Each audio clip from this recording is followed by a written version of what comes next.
আমরা বলছি ত্রিপুরা হচ্ছে দুর্নীতির মহাকুম্ভ।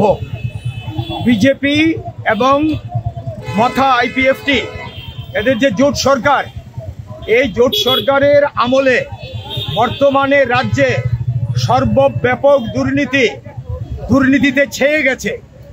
সরকারের বিভিন্ন দপ্তরে, পুলিশ দপ্তর, শিক্ষা দপ্তর, পূর্ত দপ্তর, নানা দপ্তর, ফরেস্ট, বন বিভাগ, এই সমস্ত বহু দপ্তরের মধ্যে একের পর এক দুর্নীতির খবর সামনে আসছে।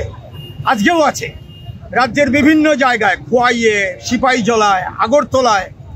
এই রাজ্যে কমিশন ঘুষ না দিলে কোনো কাজ হয় না।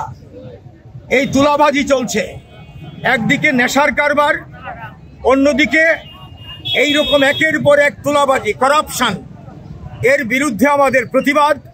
আমরা বলছি তদন্ত করে দোষীদের শাস্তি দেওয়া হোক অবিলম্বে, এবং এই রাজ্যে আইনের শাসন প্রয়োগের কথা তো আগেই বলেছি।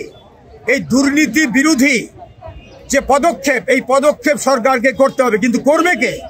রাজ্যের মুখ্যমন্ত্রীর হাতে এই দপ্তরগুলো।